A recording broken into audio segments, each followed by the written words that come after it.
తాకట్టులో ఉన్న బంగారాన్ని విడిపించి ఆ రోజు ఆన్లైన్ ధరకే కొంటుంది కొమ్మూరి గోల్డ్. అందరికీ నమస్కారం అండి. సుమన్ టీకు స్వాగతం. నేను గీతాంజలి. ఇవాళ మనతో పాటు ఉన్న అతిథి శ్రీనాథ్ స్వామి. వారు ప్రముఖ జ్యోతిష్యులు, ఆధ్యాత్మికవేత్త. వారితో మాట్లాడి మనకున్నటువంటి ధర్మ సందేహాలను నివృత్తి చేసుకుందాం. గురుగారు నమస్కారం అండి. నమస్కారం అమ్మా. గురుగారు, మరొక ధర్మ సందేహం అండి. పూజ గది అంటే దాదాపుగా ఎలా ఉంటుందంటే ఈ చిన్న చిన్న సందేహాలే పెద్దగా మారిపోయి భయానికి గురి చేస్తూ ఉంటాయి. అందులో ఒకటి పూజ గది శుభ్రం చేసుకునే విషయం.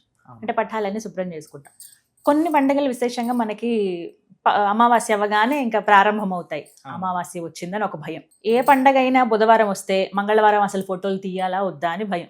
శుభ్రం చేసుకుంటే ఏమైనా అవుతుందేమో. ఒకవేళ పొరపాటున శనివారం పండగ వస్తే శుక్రవారం అసలు మనం ముందు రోజు అంతా శుభ్రం చేయకూడదు కదా, అసలు ఆ రోజు కదిలించడం ఏంటి అని ఒక భయం. ఇలా అసలు దేవుడు గదిని ఎప్పుడు శుభ్రం చేసుకునే విషయంలో చూసుకుంటే ఏ రోజు మంచిది, ఎప్పుడెప్పుడు చేస్తే దీనికి సమయాలు కూడా ఉంటాయా, వీటి గురించి తెలియచేయండి. అలాగే ఇంకా సందేహాలు ఉన్నాయి, అవి కూడా అడుగుతాను. మంచిది. అయితే మనకు దేవుడి పటాలు అనేటివి మనము నిత్యము చేసుకున్నటువంటి పూజా విధానంలో కొంతమంది రోజు తుడిచి బొట్లు పెడతారు, కొంతమంది పెట్టడం కుదరదు. అయితే మనకు దాంట్లో ముఖ్యంగా ఏ రోజు చేసుకోవాలనేది చాలా ఆలోచిస్తూ ఉంటారు. అయితే దాంట్లో ముఖ్యంగా మనకి ఏంటంటే మంగళవారము శుక్రవారాన్ని మనము అమ్మవారి వారంగా భావించి ఆ రోజు పూజ చేస్తే మన ఇంట్లో నుంచి లక్ష్మి వెళ్ళిపోతుందేమో అనే చిన్న సందేహం కూడా ఉంటుంది. ఆ సందేహంతోనే ఆ రోజులలో పూజలు చేయరు. కానీ మనకు దేవాలయం ఉంది.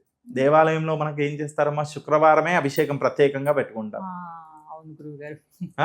లేదా శుక్రవారం ఒకవేళ కొన్ని దేవాలయాలలో ఏం చేస్తారంటే శుక్రవారం మంగళవారం 2 రోజులు పెడతారు.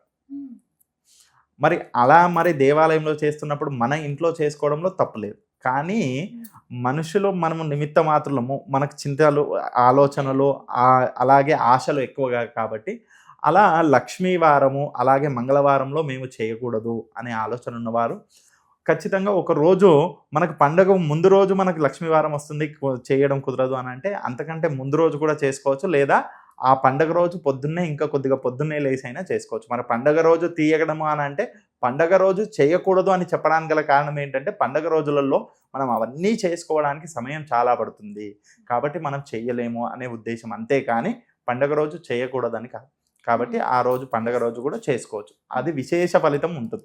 కానీ అదో రోజు అవన్నీ చేసుకొని మేము పండగది అలాగే మిగతా వంటకాలు అన్నీ చేసుకోవాలంటే కష్టం అవుతుంది అని చెప్పేసి మనకు ముందు రోజు చేసుకుంటారు. కానీ ఆ రోజే చేసుకోవడం విశేష ఫలితం.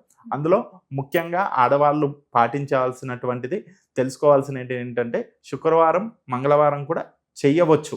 కానీ మనకు నెగిటివ్గా ఆలోచించకుంటే చాలు.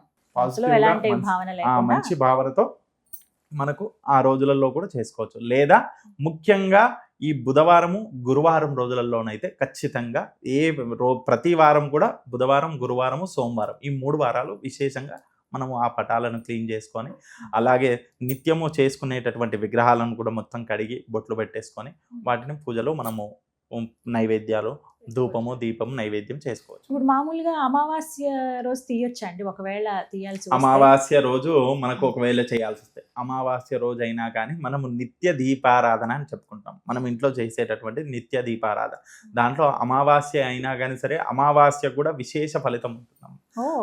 అమావాస్య రోజు కూడా దైవానికి మనం చేసేటటువంటి పూజ విశేష ఫలితం. అంటే నెగిటివ్ ఎనర్జీని దూరం చేసేటటువంటి రోజు ఆ యొక్క అమావాస్య అని చెప్తాం. మనకి మీరు తమిళనాడు, కేరళ అలాగే కర్ణాటక ప్రాంతాలలోకి వెళ్ళండి, మీరు ఖచ్చితంగా అమావాస్య రోజు ఖచ్చితంగా దేవాలయానికి నైవేద్యం పట్టుకెళ్తారు వాళ్ళు. ఆ రోజు దైవాన్ని ఖచ్చితంగా దర్శనం చేసుకుంటారు. కాబట్టి అలాంటిది ఏమీ లేదు. అమావాస్య రోజు కూడా మనము దీపారాధన చేసుకోవచ్చు, అలాగే పటాలను కూడా తుడుచుకోవచ్చు. కానీ అమావాస్య రోజు ఎప్పుడైతే మనం చేస్తామో వారం రోజుల పాటు చేయకుండా ఉండకూడదు మళ్ళీ. కాబట్టి వెంబడే నెక్స్ట్ ఒక రోజు 2 రోజులకు మళ్ళీ చేసేసుకోవాలి, అది మాత్రం పాటించాలి. అలాగే పూజ గదిలో అద్దం పెట్టుకోవచ్చా అండి? ఇది ఒక సందేహం అడిగారు. అయితే మనకు దేవాలయంలో అద్దం పెడతారు. ఎందుకు పెడతారంటే మనం బొట్టు పెట్టుకోవడానికి ఒకటి. రెండో ఇంకో అద్దం ఉంటుందమ్మా, ఏంటంటే దేవుడికి ఎదురుగా ఉంటుంది, అది కూడా పైన ఉంటుంది. అది ఎందుకు ఉంటుందంటే ఏ దేవతా మూర్తులకైనా భగవంతుడికి మనం చేసిన అలంకరణ చేసిన తర్వాత ఆ భగవంతుడికి ఆ యొక్క పరదా తీయగానే తనను తాను చూసుకొని సంతోషపడతాడంట. అమ్మవారు అయితే మురిసిపోతుందంట, అబ్బా నన్ను ఎంత చక్కగా అలంకరించారని సంతోషపడుతుందంట. మరి అలాంటి అమ్మవారు అలాంటి స్వామివార్లు వారు చూసుకోవడానికి ఆ పైన అద్దం పెడతారు. అందులో మనం కూడా ఏం చేయాలంటే మొట్టమొదట అద్దంలో చూడాలంటే ఆ విశేష దృష్టి ఏదైతే ఉందో మన పైన ఆ స్వామివారి ఉగ్ర రూపంగా మొట్టమొదట చూసేటప్పుడు ఉగ్ర రూపంగా చూస్తారంట. అది చూసి సంతోషపడ్డాక శాంతం అయిపోతారంట. మరి అటువంటిప్పుడు మనం కూడా మొట్టమొదట అద్దంలో చూసి తర్వాత ఆ భగవంతుడిని చూడాలి. అది విశేష ఫలితం. కాబట్టి ప్రతి దేవాలయంలో అలా అద్దం ఉంటుంది. మనము బొట్టు పెట్టుకోవడానికి ఒక చిన్న అద్దాన్ని ఏర్పాటు చేస్తాం.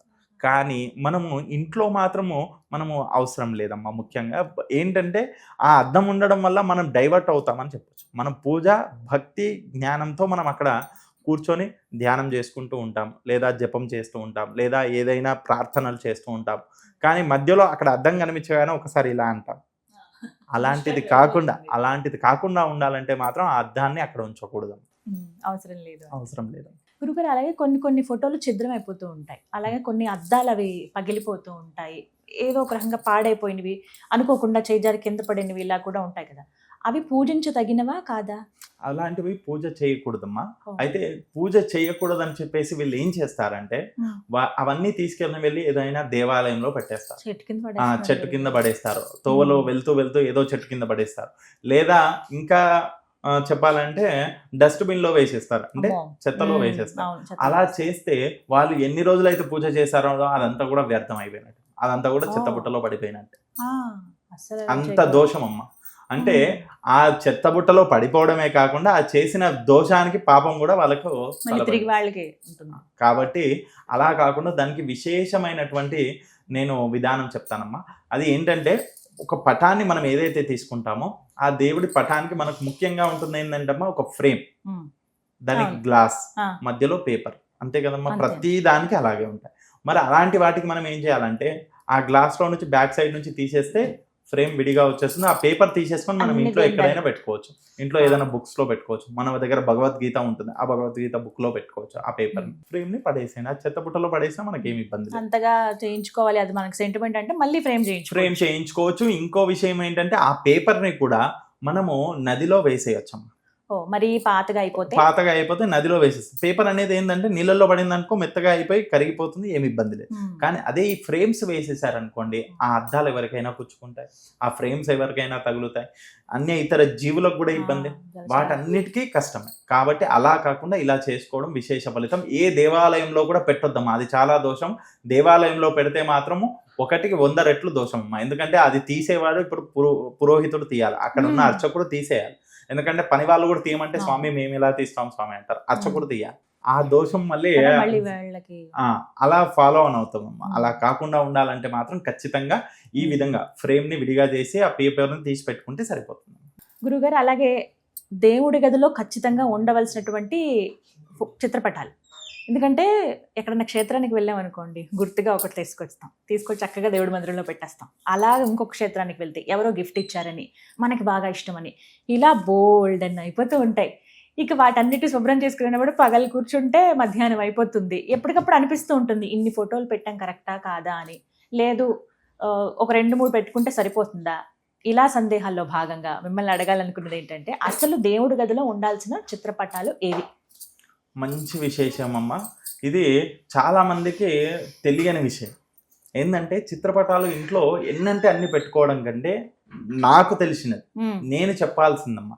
చాలా మంది చాలా విశేషంగా చెప్తా ఉంటారు, కానీ నాకు తెలిసింది నాకు అనిపించింది చెప్తున్నానమ్మా. అందులో మనకు మొట్టమొదట 3 ఉంటే చాలమ్మా. ఆ 3 చిత్రపటాలు ఇంట్లో ఉన్నాయంటే చాలు, అంతకు మించి ఇంకొకటి అవసరం లేదు. మొట్టమొదట శివుడు, శివ పార్వతులది ఉన్నా పర్వాలేదు, శివుడిది ఉన్నా పర్వాలేదు, శివ పరివారం మొత్తం ఉన్నా పర్వాలేదు. అందులో చూడండి అమ్మా, శివ పరివారంలో వచ్చేసిందంటే మనకు గణపతి, సుబ్రహ్మణ్యేశ్వరుడు, పార్వతీమాత, అలాగే మనకు శివ పరివారానికి సంబంధించిన వారందరూ దక్షిణామూర్తి వచ్చేస్తారు. అందులో గురువారం మనం అనుకుంటాం దక్షిణామూర్తి, ఆంజనేయ స్వామి వచ్చేసారు, చిరంజీవి, అలా ఇవి అందరూ కూడా ఆయనకు సంబంధించిన వారందరూ వచ్చేసారు. తర్వాత రెండవదమ్మా వెంకటేశ్వర స్వామి, అలాగే లక్ష్మీమాత, లేదా వెంకటేశ్వర స్వామిని నారాయణుగా, సత్యనారాయణుగా ఆయన ఒక్క ఫోటో ఉన్నది అంటే మిగతా వీరందరూ ఉన్నట్టమ్మా. దశావతారాలు అన్ని ఉన్నట్టే. అలాగే నారాయణుని పరంపరకు సంబంధించిన వాళ్ళు, ఇప్పుడు ఎగ్జాంపుల్ గా మనకు ఇంద్రాది దేవతలు, అలాగే అగ్నాది దేవతలు, వీరందరూ కూడా అందులోనే వచ్చేసారు. అంతే కదమ్మా, ఆయన ఒక్క దాంట్లో వీరందరూ కూడా ఉన్నట్టు. తర్వాత 3వదమ్మా దుర్గామాత. ఓ దుర్గాదేవి దుర్గామాత. ఉండాలండి ఇంట్లో. దుర్గామాత ఇప్పుడు మనకు పార్వతీ స్వరూపంగానే ఉన్నది, అక్కడ ఆ రెండు ఉంటే చాలు అనుకుందాం. అలా అయినా లక్ష్మీ పార్వతి ఇద్దరు ఉన్నారు, మనకు సరిపోతుంది అంతే. కానీ విశేషంగా మేము ఇంకో పటం పెట్టుకోవాలంటే దుర్గామాత. ఆ అమ్మవారి పటం పెట్టుకున్నారంటే చూడండి, మీకు గ్రామ దేవతలందరూ వచ్చేస్తారు, అలాగే చక్కగా. లక్ష్మీ సరస్వతి పార్వతి ముగ్గురు వచ్చేస్తారు.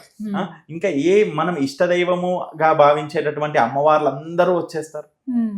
ఇంకా మనకి అందరూ ఇంకా ఉన్నట్టే. ఏంటమ్మా, ఇంకా ఎవరైనా మిగిలిపోయారా చెప్పండి. అందరూ ఉన్నట్టేనండి.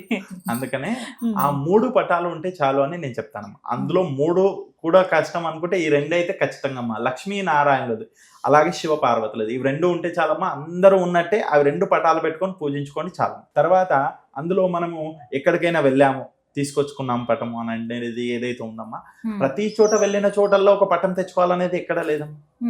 పూర్వం ఉండేదమ్మా. పూర్వం మనకి ఏంటంటే ఒక క్షేత్రానికి, ఇప్పుడు కాశీ వెళ్ళాం అనుకోండి, మళ్ళీ ఎప్పుడు వెళ్తామో తెలియదు, వెళ్తామో లేదో కూడా తెలియదు. అవును. కాబట్టి అప్పట్లో తెచ్చుకున్నారంటే ఒక పర్వాలేదు. కానీ ఇప్పుడు ఏంటమ్మా, మనకు అన్ని అందుబాటులో ఉన్నాయి. ఇప్పుడు మొబైల్లో తీస్తే అన్ని ఫోటోలు వస్తున్నాయి. మరి అటువంటిప్పుడు ఫొటోస్ తెచ్చుకొని ఇంట్లో మనము, అంటే పూజలో కూర్చున్నప్పుడు మనకు ఏకాగ్రత అనేది ఉండాలి. ఆ ఏకాగ్రత అనేది మనము ఎవరిని ధ్యానం చేస్తున్నామో వారి మీద ఏకీకృతమై ఉండాలంటే మాత్రం ఎక్కువగా కాకుండా తక్కువగా పెట్టుకోవాలి. కొంతమందికి వంశపారంపర్యంగా ఇప్పుడు అత్తగారి నుంచి చిన్న చిన్న విగ్రహాలు ఇలా కూడా అందిస్తారు కదండి, మరి అవి కూడా ఖచ్చితంగా పెట్టుకోవాలి. పెట్టుకోవాలి. అయితే అవి ఏంటంటే మనకు బొటన వేలు కంటే పెద్దగా ఉండేటటువంటివి ఉండకూడదు. ఆ బొటన వేలు కంటే చిన్నగా ఉన్నాయి, మనం ఎన్ని విగ్రహాలైనా పెట్టుకోవచ్చు. కానీ అందులో కూడా గణపతి ఉన్నాయి, 2-3 గణపతులు ఉండకూడదు, ఒకటే గణపతిని పెట్టుకోవాలి. అందులో కొంతమంది ఏం చేస్తారంటే, చాలా మందికి తెలియక ముఖ్యంగా వేరే దేవతలు 2-3 ఉన్నా వేరే విషయం, కానీ గణపతిని మాత్రం 2-3గా ఉండేటటువంటివి పెట్టుకోకూడదమ్మా. ఇంట్లో ఒకటే గణపతి ఉండాలి. అది దేవుడి రూమ్ లోనైతే ఒకటే. మనం బయట ఎక్కడన్నా హాల్లో ఎక్కడన్నా డిజైన్ గా పెట్టుకుంటామంటే అది వేరే విషయం, కానీ ఇక్కడ మాత్రం దేవుని రూమ్ లో ఒకటే గణపతి ఉండాలి. విగ్రహ రూపంలో అయితే ఒకటే ఉండాలమ్మా. ఎందుకంటే ఆయనకు ప్రతి రోజు, ప్రతి క్షణము, ప్రతి సెకండ్ కూడా ఆయనకు పూజలు జరుగుతూ ఉంటాయి. ప్రతి చోటకి ఆయన వెళ్తూ ఉండాలి. మరి ఆయనను 2-3 పెట్టేసి ఇక్కడే పెట్టేసుకుంటే ఎలా? మనం బంధం చేయకూడదు. ఆయన ప్రతి చోటకి వెళ్ళాలి.